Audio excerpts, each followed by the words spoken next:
امام شافعی فرماتے ہیں جن گھروں میں لوگ فجر کی نماز کے وقت سوئے ہوتے ہیں ان گھروں میں رزق نہیں آتا۔ آپ فرماتے ہیں فجر کا وقت اللہ کے دینے کا وقت ہے، اس وقت اللہ بانٹتا ہے۔ حضور صلی اللہ علیہ وسلم کا فرمان ہے نا حدیث میں کہ تہجد کے وقت اللہ پہلے آسمان پہ نزول جلال فرماتا ہے جو اس کی شان کے لائق ہے تہجد کے وقت، اور وہ کہتا ہے مانگو میں تمہیں عطا کروں گا۔ لینے کی باری آئے تو بندہ سمیٹ سماٹ کے اندر گھس جائے۔ ہمارے ہاں یہ ہوتا ہے کہ عشاء کے بعد بچے بیٹھتے ہیں موبائل لے کے، تہجد کا وقت آتا ہے تو ان کی آنکھیں بند ہونی شروع ہوتی ہیں، تو لینے کے وقت تو سویا تھا، تیرا مسئلہ کیسے حل ہوگا؟ بھائی جب کوئی آدمی خیرات بانٹ رہا ہو تو جو پیالہ پیچھے کر لے اسے ملے گا؟ کہتے اس وقت آنا جب میں بانٹ رہا تھا، اب تو کدھر آ گیا ہے؟ مثال دے رہا ہوں۔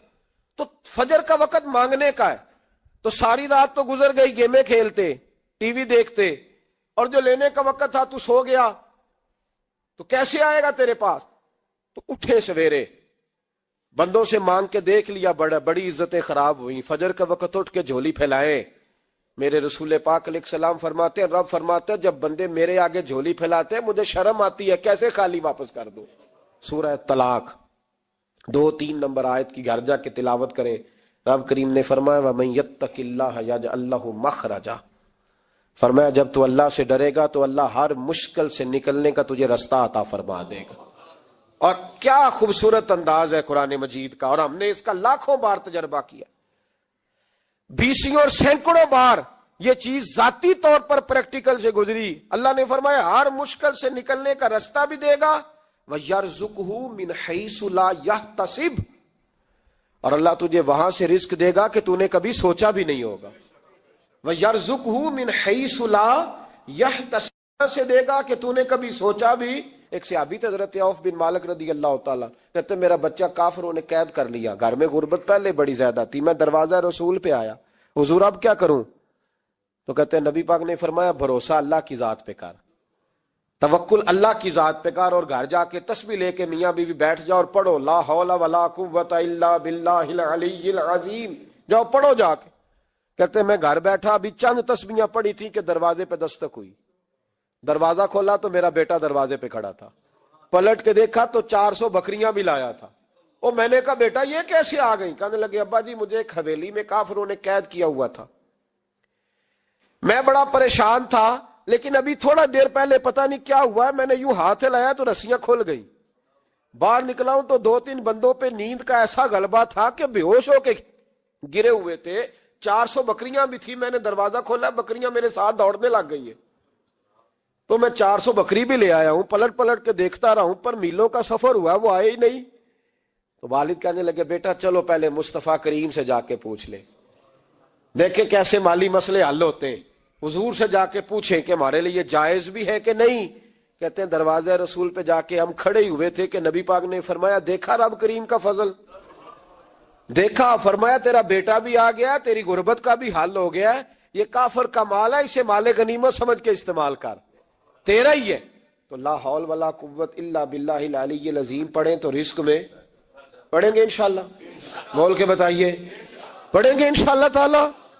لیکن سنی قوم تویز پہ لگ گئی ہے، کہتے ہیں وظیفہ پڑھنا پڑتا ہے، آپ لکھ کے دیں گلے میں ڈالنے کے لیے تاکہ وہ ڈالتا جاؤں اور میرے اوپر پیسوں کی بارش ہوتی جائے۔ وظیفہ پڑھیں، وظیفہ پڑھیں۔ سنیں ایک اور وظیفہ سنیں، امام قرطبی نے تفسیر قرطبی میں لکھا رزق کی برکت کا وظیفہ۔ امام قرطبی نے لکھا ہے حضرت انس بن مالک رضی اللہ تعالیٰ عنہ کہتے ہیں ایک شخص حضور کی بارگاہ میں آیا، کہا یا رسول اللہ صلی اللہ علیہ وسلم غربت بڑی ہے، بڑا دکھی ہوں، بڑا پریشان ہوں۔ تو حضور نے وظیفہ بتایا، فرمایا جب بھی گھر جاؤ نا گھر والوں کو سلام کہنی ہے، السلام علیکم، یعنی کب کہنی ہے؟ جب بھی جاؤ۔ کب کہنی ہے؟ یعنی گھر سے نکلے ماچس لینے کے لیے، واپس آ کے کہنا السلام علیکم۔ پھر گھر والوں نے کہا ہو یاد نہیں رہا تھا، وہ تو چینی بھی ختم ہو گئی ہے، پھر گئے چینی لینے تو واپس آ کے پھر السلام علیکم۔ انہوں نے کہا خو ناراض نہ ہوئیے گا، پتی بھی نہیں چائے کی، اب واپس گئے تو پھر واپس آ کے کیا کہنا ہے؟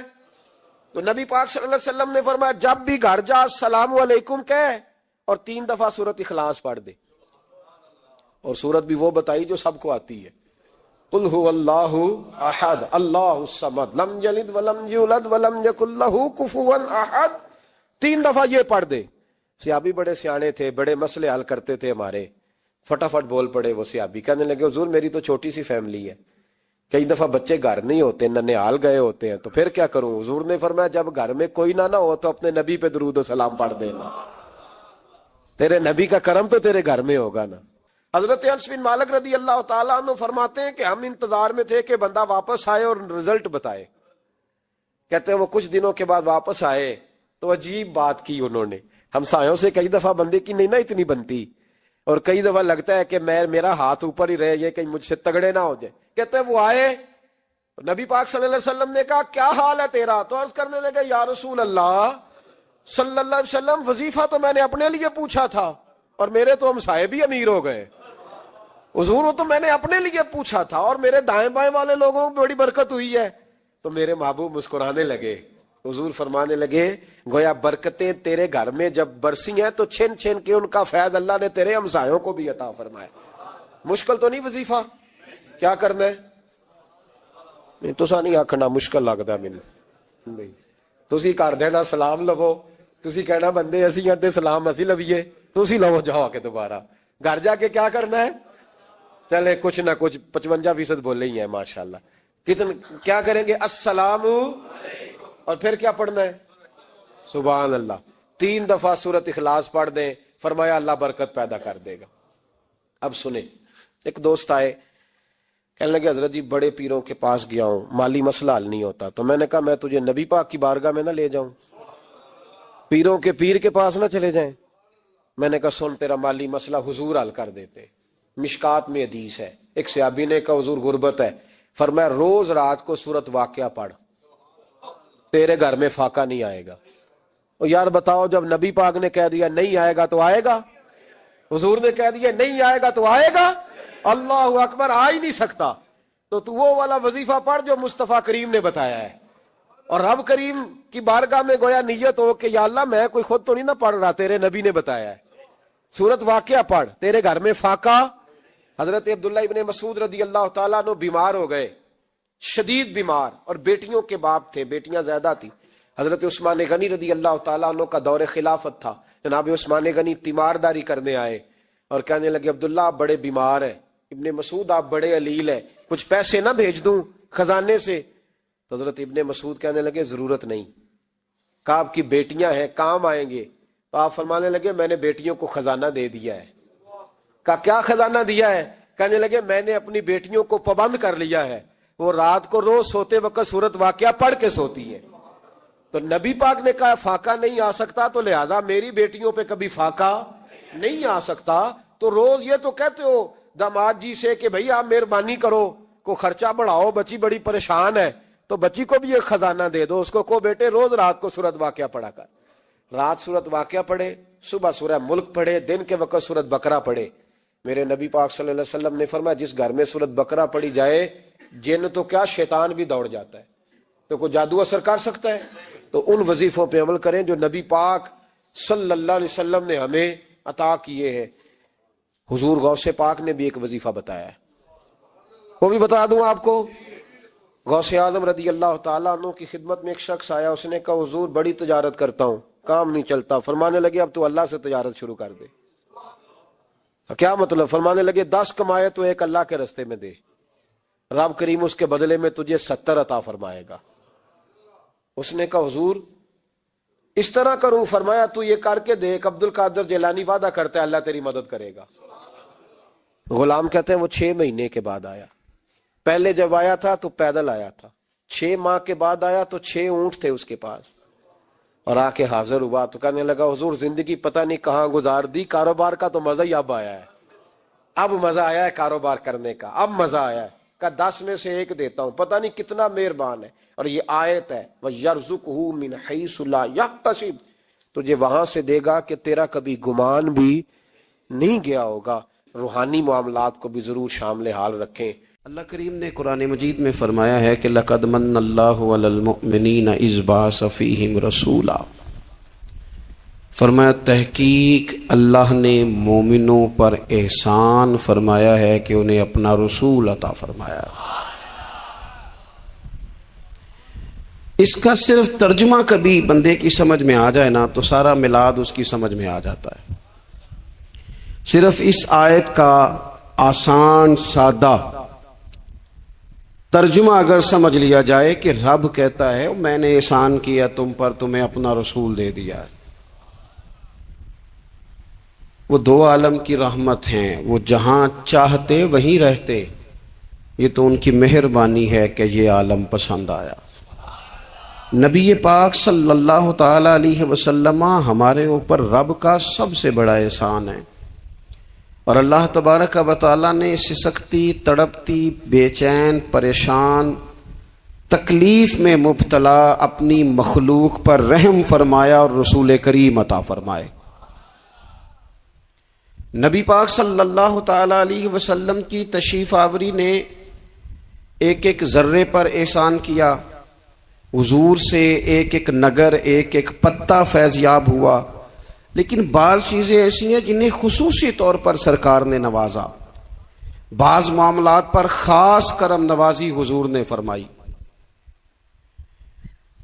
ایک اہم مسئلہ ہے عقیدے کا مسئلہ۔ جس بندے کا کوئی عقیدہ نہیں نہ ہوتا، کوئی نظریہ نہیں ہوتا، کوئی اس شخص کا خاص مزاج نہیں ہوتا سمجھنے والا، ماننے والا، وہ بندہ بھی بیچارہ کوئی زندگی کا لطف نہیں اٹھا پاتا۔ اس کا کوئی نظریہ ہی نہیں ہے، کوئی سوچ ہی نہیں ہے، کوئی اس کی فکر ہی نہیں ہے اس نے کس طرف جانا ہے۔ عقیدہ نہ ہو بندے کا، یعنی دنیا میں معاذ اللہ کچھ ایسے لوگ پائے جاتے ہیں جو سرے سے اللہ تعالیٰ کوئی نہیں مانتے، زندگی کیسے گزرے گی؟ وہ اپنی توجہات کا قبلہ کسے بنائیں گے؟ اور پھر دنیا میں کچھ لوگ ایسے گزرے جو کئی خداؤں کے قائل، کئی، اور پھر اہل عرب کا تو یہ حال کہ 360 بتوں کے سامنے جھکتے۔ مجھے بتائیے جس بندے کو یہی خبر نہ ہو میرا خالق اور مالک کون ہے، جس کو یہی پتہ نہ ہو کہ میرا رزق کہاں سے آتا ہے، میں نے مانگنا کہاں سے ہے، جسے یہ خبر ہی نہ ہو کہ میری دعاؤں کا رخ کس طرف ہونا چاہیے، اس کی بھی کوئی زندگی ہے؟ نبی پاک علیہ السلام نے سب سے بڑا احسان یہ فرمایا ہے کہ ہمیں عقیدہ توحید سکھایا ہے۔ حضور نے ہمیں ہر جگہ سے چھڑا کے رب کریم کی بارگاہ میں سجدہ کرنے کا حکم دیا ہے۔ عرب کے لوگ جو تھے وہ بڑی بڑی وہم کا شکار تھے، بڑی بڑی اوہام پرستی کا شکار تھے۔ یہ آج کل بھی وہم بہت زیادہ ہے نوجوانوں میں، یعنی کوئی فیصلہ پکا ہے ہی نہیں، کوئی پکی بات ہی نہیں کرتے، یہ کر لوں کہ نہ کروں، اگر آپ کہتے ہیں تو کر لیتا ہوں، ویسے اس میں فلانی کمزوری بھی ہے، اور اگر میں نے نہ کیا تو فلاں مشکل بھی ہے۔ بھئی جس بندے نے قوت فیصلہ ہی نہیں پائی، اس نے ارادہ ہی پکا نہیں کیا کہ اس نے کدھر جانا ہے، تو وہ سفر کیسے کرے گا؟ سفر تو اس بندے کا مکمل ہوتا ہے جو سفر شروع کرتا ہے۔ عرب کے لوگ بھی بڑے بڑے اوہام پرستی کا قائل تھے۔ وہ جب قربانیاں کرتے تھے تو ان کا گوشت لا کے کعبے کی دیواروں کے ساتھ ملا کرتے تھے، یہ قبولیت کی علامت ہے۔ سارے کپڑے اتار کے کعبے کا طواف کرتے تھے، جب احرام باندھ لیتے، حج عمرے کا ارادہ کرتے تو دروازوں سے داخل نہیں ہوتے تھے۔ وہ کہتے تھے کہ دروازے گناہگار ہیں اور ہم چونکہ اب نیک کام کر رہے ہیں لہذا اوپر سے ہو کے آئیں گے۔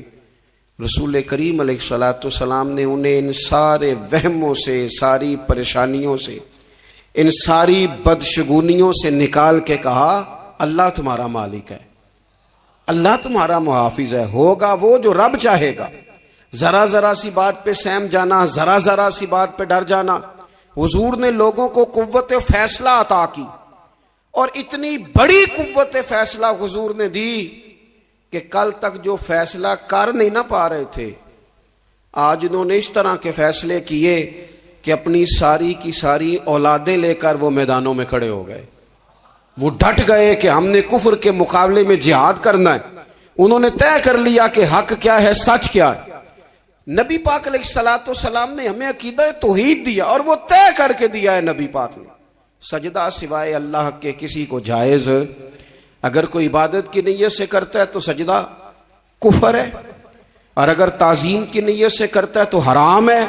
اعلیٰ حضرت بریلوی رحمۃ اللہ علیہ نے 50 کے قریب دلائل کتاب و سنت سے اور 100 سے زیادہ دلائل فقہ اور اصول فقہ سے بیان فرمائے ہیں کہ کسی اور کے لیے تعظیمی سجدہ بھی حرام ہے۔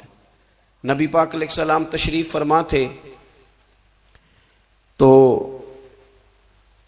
کچھ جانوروں نے آ کے حضور کے قدموں پہ سجدہ کیا، پیش نظر ہے وہ نوبہار، اور سجدے کو دل ہے بے قرار، روکیے سر کو روکیے، یہی تو امتحان ہے۔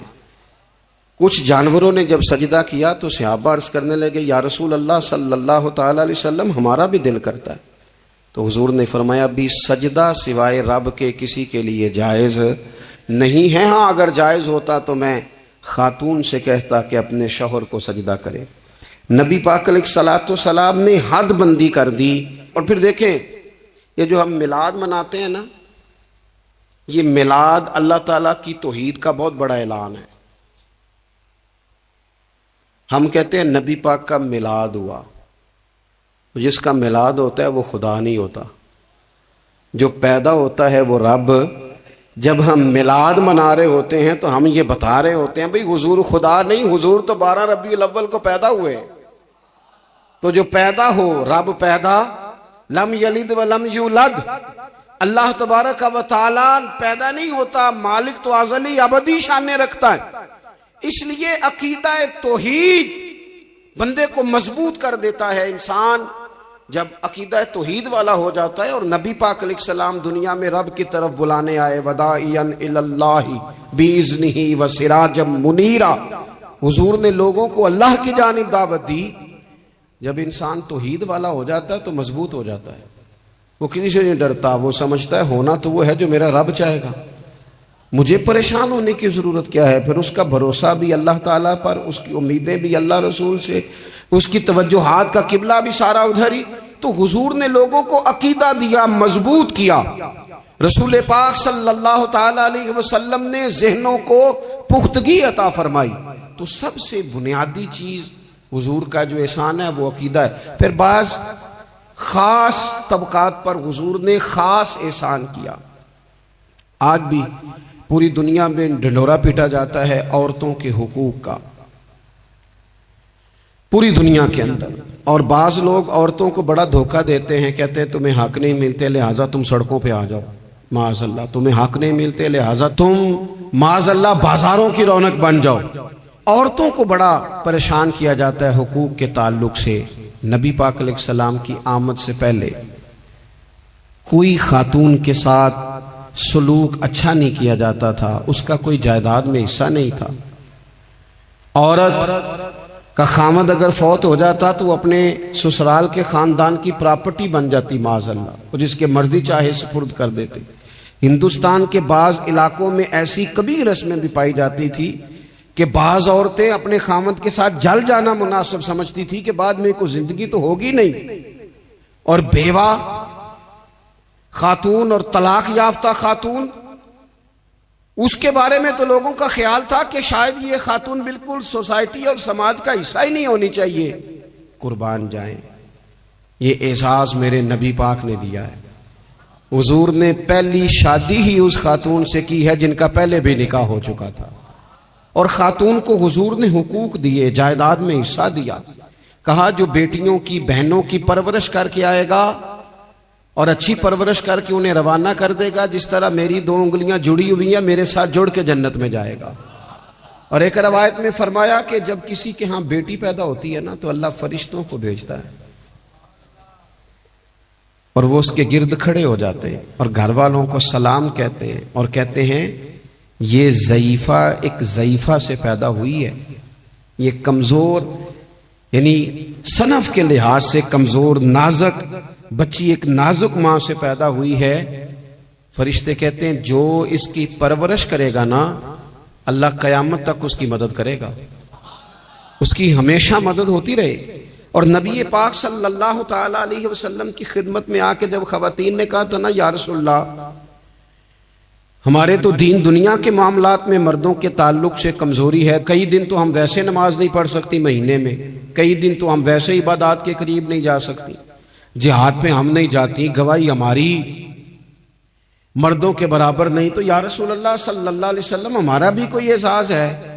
تو حضور نے فرمایا جب کوئی خاتون حاملہ ہوتی ہے نا تو اللہ اسے اتنا ہی ثواب دیتا ہے جتنا جہاد کرنے والے کو ثواب دیتا ہے، اور جب بچہ پیدا ہوتا ہے تو اللہ تعالیٰ اسے شہادت کا درجہ عطا کرتا ہے، اور جب وہ بچوں کو دودھ پلاتی ہے تو رب اسے غلام آزاد کرنے کا ثواب عطا کرتا ہے۔ ایک دفعہ نا نبی پاک صلی اللہ تعالی علیہ وسلم کی خدمت عالی مرتبت میں حضرت عائشہ صدیقہ رضی اللہ تعالی عنہ نے ایک واقعہ عرض کیا، عرض کی حضور آج میرے ساتھ عجیب معاملہ ہوا، میں گھر میں اکیلی تھی تو ایک خاتون 2 بیٹیوں سمیت آئی، اس نے کہا کہ میں بھی بھوکی ہوں، میری بیٹیاں بھی پریشان ہیں، کھانا نہیں کھایا۔ سیدہ پاک کہتی ہیں یا رسول اللہ میرے پاس بھی 3 کھجوریں تھیں گھر میں پڑی، یہ 2 جہاں کے شاہ ہیں پر پاس کچھ رکھتے نہیں، اور 2 جہاں کی نعمتیں ہیں ان کے خالی ہاتھ میں۔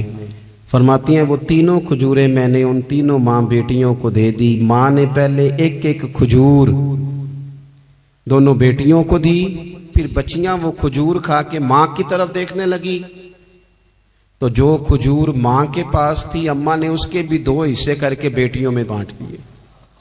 حضرت عائشہ عرض کرنے لگی یا رسول اللہ میں نے یہ بڑا نرالا رنگ دیکھا ہے، ماں کا اپنے بچوں سے پیار کا انداز۔ تو حضور نے کیا فرمایا؟ نبی پاک علیہ الصلوۃ والسلام فرمانے لگے سن پھر اللہ تعالیٰ نے اس عورت پر جنت کو واجب کر دیا ہے، فرمایا اللہ نے اسے جہنم سے دور کر دیا جو بیٹیوں کے معاملے میں آزمایا گیا، اور جس نے پھر ان کے ساتھ اچھا سلوک کیا۔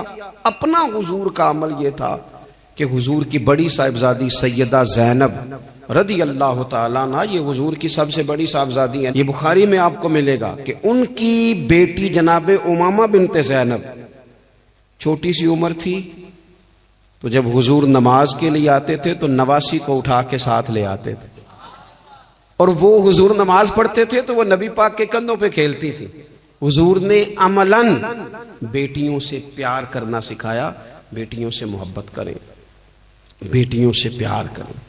بیٹیاں بڑی خیرخواہ ہوتی ہیں، بیٹیاں ماں باپ کی بڑی وفادار ہوتی ہیں، بیٹیاں بڑا خاص تعلق رکھتی ہیں۔ جوانوں آپ سے بھی کہوں گا بہنوں کی طرف توجہ رکھیں، جو کسی کی بہن آپ کے گھر ہے اس کا بھی خاص احساس کریں، وہ بھی کسی کی بہن ہے، لیکن اپنی بہن کے ساتھ بھی خاص نسبت کا تعلق قائم رکھیں، رشتوں میں اعتدال ہونا چاہیے۔ اس صنف کو نبی پاک علیہ السلام نے خاص کر کے نوازا ہے، اور ہمارا بھی ان کے ساتھ خاص رشتہ ہونا چاہیے۔ اسی طرح کا معاملہ یتیموں کے ساتھ ہے، کمزوروں کے ساتھ ہے۔ دیکھو آج نا ہمارے ہاں کمزوروں، غریبوں، مسکینوں، یتیموں کی مدد تو کی جاتی ہے، لیکن انہیں لوگ اپنے ماحول کا حصہ نہیں بناتے۔ یعنی کبھی گئے تو غریبوں میں آٹا بانٹ آئے، کبھی گئے تو غریبوں میں جا کے کپڑے تقسیم کر آئے، کبھی گئے تو غرباء کو کچھ وقتی طور پر کچھ ضروریات زندگی دے دی، کبھی عیدیاں بانٹ دی، کبھی سیلاب زدگان میں چلے گئے۔ غرباء کو کچھ نہ کچھ صدقات تو دے دیے جاتے ہیں، ان پر کچھ خیرات تو کر دیا جاتا ہے، لیکن انہیں سوسائٹی کا ماحول کا حصہ نہیں بنایا جاتا۔ ایسا نہیں ہوتا کہ ان غرباء کے بچوں کو اٹھا کے بڑے شہروں میں لایا جائے، ان کی تعلیم کا خیال کیا جائے، انہیں اپنے ماحول میں رکھا جائے، ان کی بہترین پرورش کا بندوبست کیا جائے۔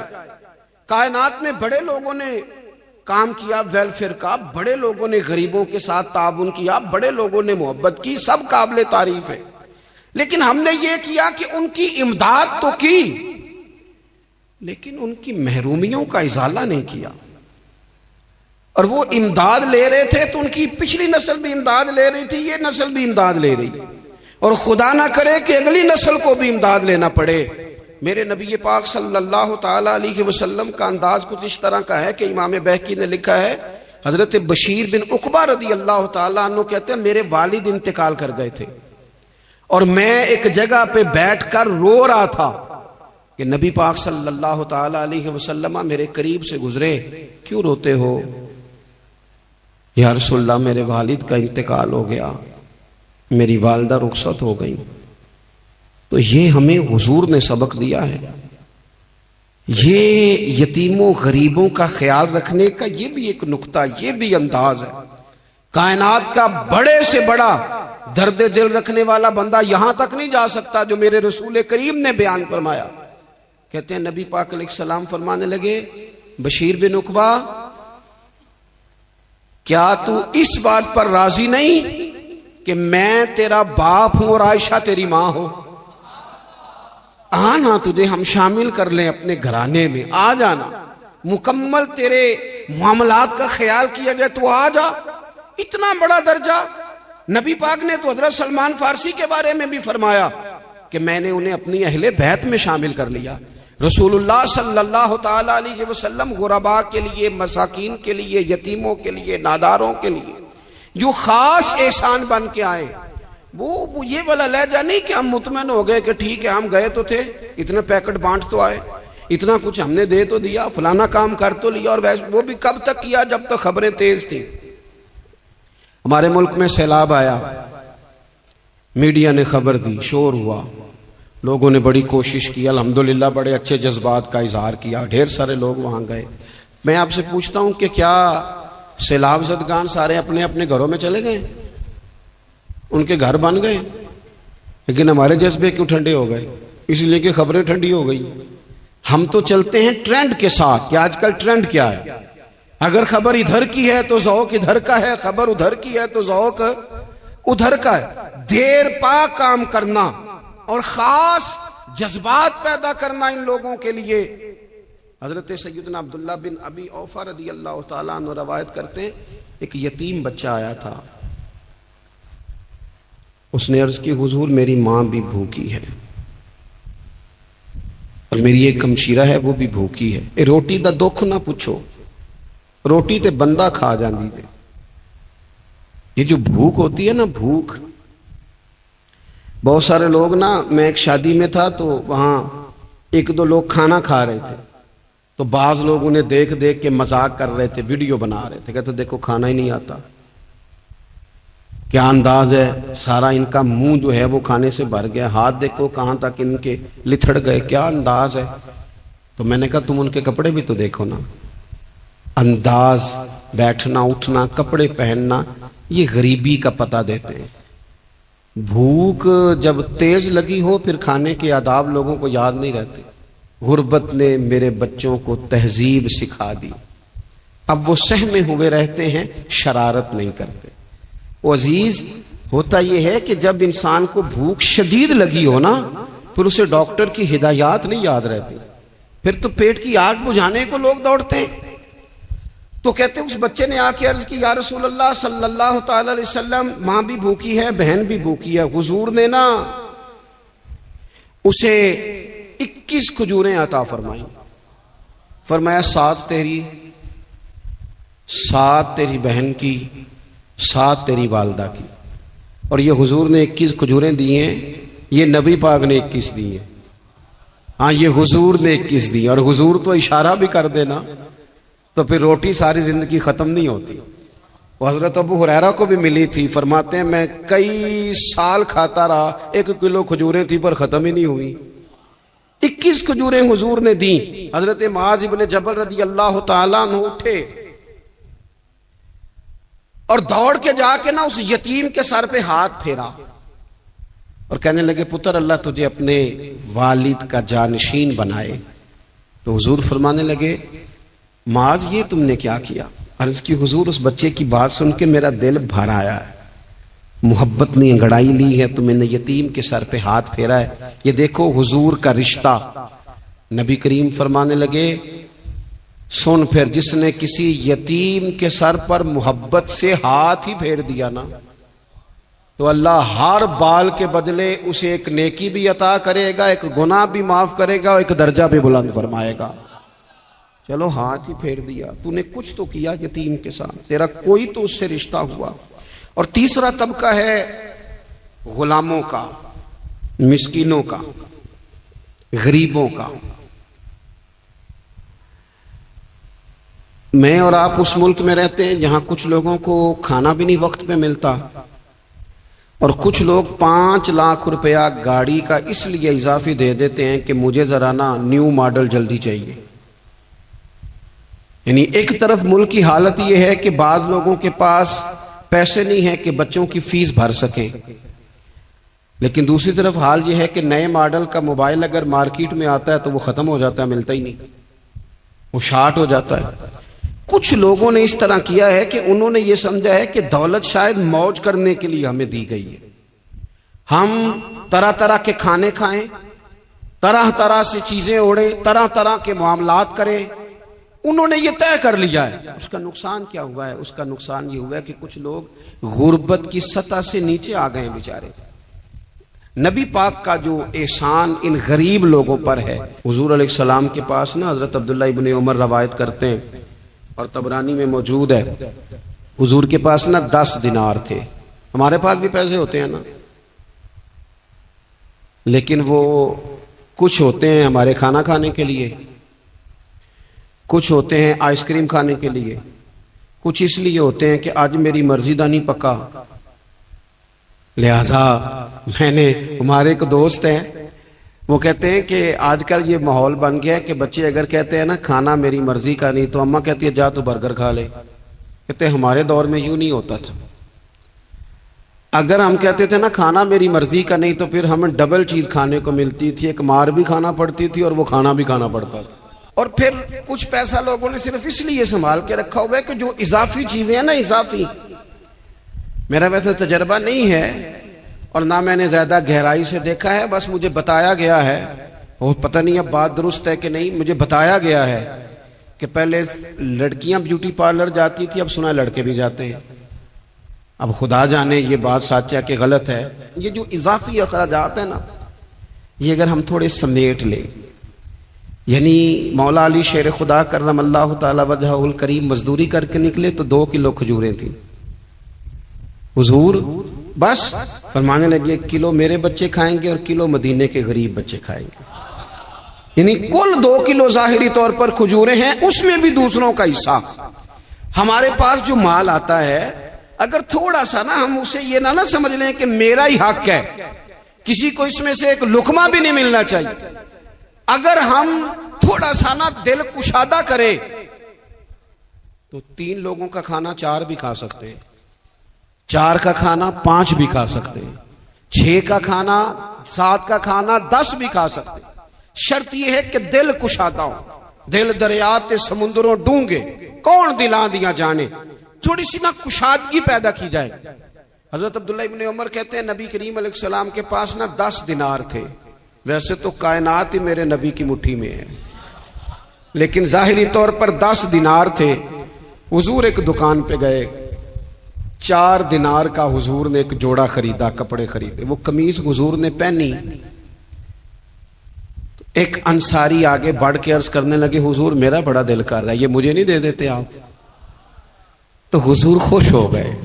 یہ میرے محبوب کا دروازہ ہے کہ جب کوئی مانگتا ہے تو حضور خوش ہو جاتے. نبی کریم سے مانگا اس شخص نے تو حضور خوش ہو گئے، اور محبوب نے وہ کرتا وہ کپڑے اتار کے اس انصاری کو عطا کر دی، اور 4 دینار کے اور خرید لیے، باقی بچے 2 دینار.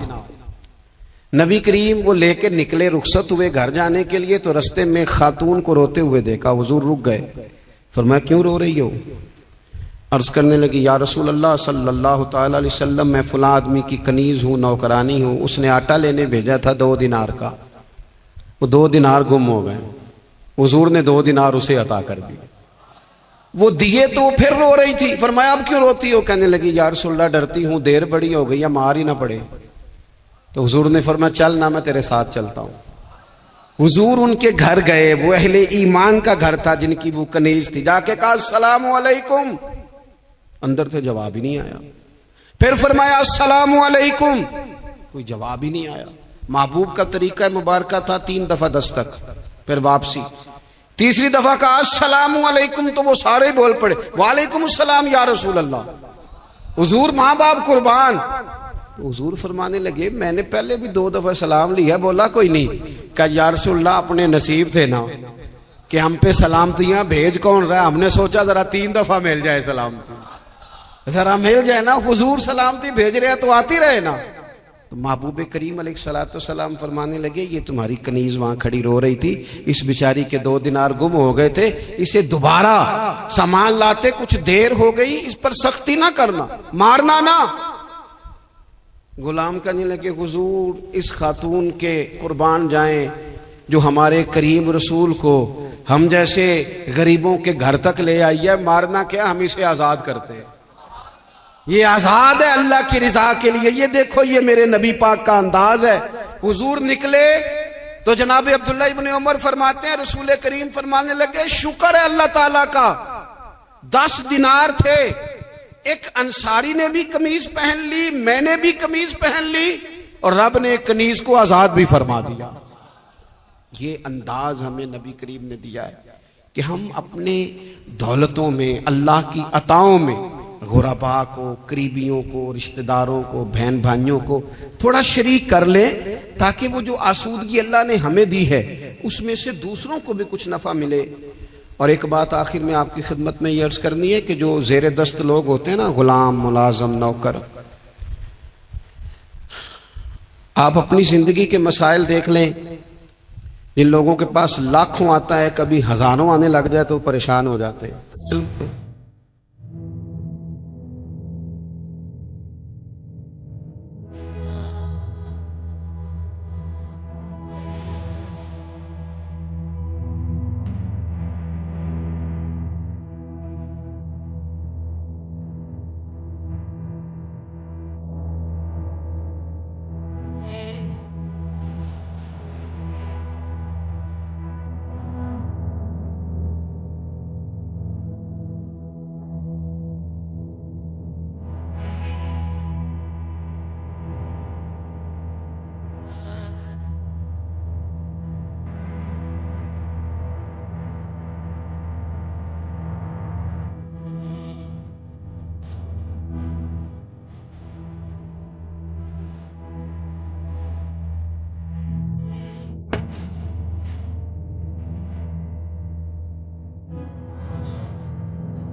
تو جن کے پاس صرف سینکڑوں ہوتے ہیں. تو ایسا تو نہیں کہ آپ ہی ٹینشن میں ہیں اور آپ ہی کو غصہ آتا ہے. وہ بیچارہ کبھی نوکر بھی تو ٹینشن میں ہو سکتا ہے نا, ملازم کو بھی تو کبھی ٹینشن ہوتی ہے نا, اس کے ساتھ بھی تو مسائل وابستہ ہے نا. حضرت سیدنا ابو مسعود انصاری رضی اللہ تعالیٰ عنہ بیان کرتے ہیں کہ مجھے اپنے غلام پہ غصہ آیا تو میں اسے مار رہا تھا. نبی کریم تشریف لے آئے, حضور نے ایک جملہ کہا تو میں رو پڑا. حضور فرمانے لگے جتنا اختیار تجھے اس پر حاصل ہے نا, اس سے کہیں بڑھ کر رب کو تیرے اوپر اختیار حاصل ہے. لہذا اللہ سے ڈر, اس کے معاملے میں اللہ سے ڈر. اور پھر حضور تو صرف غلام نہیں, جانوروں کے حق تک کا خیال فرماتے. ایک جگہ تشریف لے گئے تو اونٹ آپ کے پیروں پہ سر رکھ کے رویا. نبی کریم نے اس کی پشت پہ ہاتھ پھیرا, فرمایا اس کے مالک کو بلاؤ نا. جب وہ آیا تو کیا ارشاد فرمایا؟ فرمایا تو اس کے معاملے میں اللہ سے نہیں ڈرتا؟ اس نے شکایت کی ہے کہ تو اس کی طاقت سے زیادہ بوجھ ڈالتا ہے, چارہ اور پانی بھی وقت پر نہیں دیتا. یہ حضور کے احسانات ہیں, ہمیں ان احسانات کا خاص خیال رکھنا چاہیے. اور یہ جو ایام ہے عید میلاد النبی کے, ان ایام میں بالخصوص ہمیں غریبوں کے ساتھ, یتیموں کے ساتھ, بیواؤں کے ساتھ, مساکین کے ساتھ, لاچاروں کے ساتھ اس لحاظ سے زیادہ مدد کرنی چاہیے کہ میرے رسول پاک انہی کے لیے تو زیادہ رحمت بن کے آئے, انہی کا تو محبوب نے خیال زیادہ فرمایا, انہی کے بارے میں تو ہمیں تلقین زیادہ فرمائی. وہ اپنے پرائے کا غم کھانے والا, مرادیں غریبوں کی بھر لانے والا, مصیبت میں غیروں کے کام آنے والا, وہ نبیوں میں رحمت لقب پانے والا. تو نبی پاک علیہ السلام کے غلاموں, یہ ہمیں سیکھنا ہے, اس پر ہمیں عمل کرنا ہے. اللہ کریم کی بارگاہ میں دعا ہے اللہ ہماری حاضری کو قبول فرمائے. آخر دعوانا ان الحمدللہ.